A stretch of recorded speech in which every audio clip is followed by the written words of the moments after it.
যারা মেডিকেল ভর্তি কোচিং শুরু করতে চাচ্ছ তাদের পড়াশোনার বিষয়ে গুরুত্বপূর্ণ একটা টিপস মাথায় রাখো। দেখো, মেডিকেল ভর্তি পরীক্ষাটা কঠিন কেন আসলে? মেইন একটা তো হচ্ছে অনেক স্টুডেন্ট এখানে পরীক্ষা দিচ্ছে, প্রায় 1.5 লাখের মতো।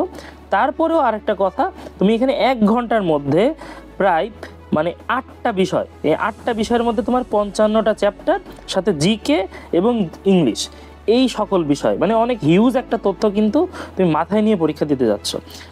বিষয়টা কিন্তু এইখানে, এই কারণে তোমার মনে রাখতে হবে পড়াশোনার স্টাইলটা কী হওয়া উচিত। পড়াশোনার স্টাইলের ক্ষেত্রে আমি মনে করি যে তোমার এখানে পড়াশোনা করতে হবে ইফেক্টিভ ওয়েতে। এবং ইফেক্টিভ ওয়েতে পড়া কীভাবে? তোমাকে বইয়ের যে টপিকস, গুরুত্বপূর্ণ যে টপিকসগুলো, সেইটা সম্বন্ধে খুব ভালো ধারণা থাকতে হবে। টপিকসগুলো সম্বন্ধে তুমি কিন্তু বইয়ের প্রত্যেকটা লাইন পড়ে পারবে না। তুমি খেয়াল করে দেখো, এতগুলো চ্যাপ্টার প্লাস সাথে সাথে একই বইয়ের দেখা গেলো কয়েকটা রাইটার পড়তে হচ্ছে। তো তুমি যদি সবগুলো তথ্য একইবার করো লাইন বাই লাইন মনে রাখতে যাও, তাহলে তুমি পেরে উঠবা না। ঠিক আছে, সেটা একটা অধ্যায়ের জন্য হবে হয়তো বা, কিন্তু তুমি যখন দেখবা রিভিউ পরীক্ষাগুলো দিচ্ছ, বা দেখবা যে মডেল টেস্ট পরীক্ষাগুলো দিচ্ছ, বা পেপার ফাইনাল দিচ্ছ, তখন কিন্তু তুমি আটকায় যাবা। তো তোমার বই ধরতেই ভয় লাগবে যে এতগুলো জিনিস তো আমি এক রাতের মধ্যে শেষ করতে পারবো না, ঠিক আছে, বা এত অল্প সময়ের মধ্যে শেষ করতে পারবো না। এক্ষেত্রে তোমাকে কিন্তু ইফেক্টিভ ওয়েতে পড়তে হবে। তোমাকে গুরুত্বপূর্ণ লাইনগুলো মাথায় রাখতে হবে এবং ওইগুলাই বেশি বেশি করে প্র্যাকটিস করতে হবে। একটা কথা মাথায় রাখবা, একটা পড়া বেশিক্ষণ না, এখানে আমাদের বেশি বার পড়তে হবে। বেশিক্ষণ না, বেশি বার পড়তে হবে, ঠিক আছে। এরপরে তোমাকে কি করতে হবে? প্রচুর এমসিকিউ প্র্যাকটিস করতে হবে। তুমি যেখান থেকে পারো প্রচুর এমসিকিউ প্র্যাকটিস করো।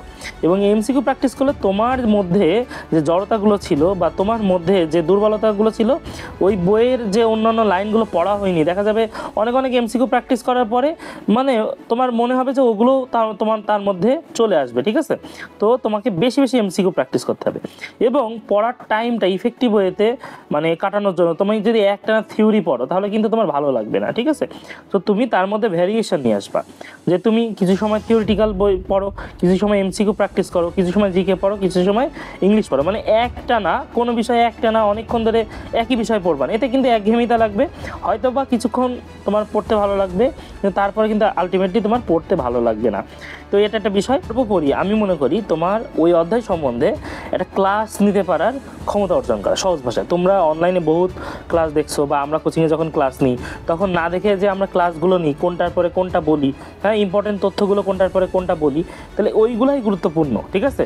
ওইটা তুমি যখন কনফিডেন্টলি না দেখে তুমি বলতে পারছো যে অমুক পাতায় ওইগুলো টপিকস পড়তে হবে, অমুক পাতার ওই অংশগুলো আছে, ঠিক আছে, এইটুকু যখন তুমি না দেখে বলতে পারবা, এইভাবে যদি রিভিশন দিতে পারো, শুধু কিন্তু পড়লেই হবে না।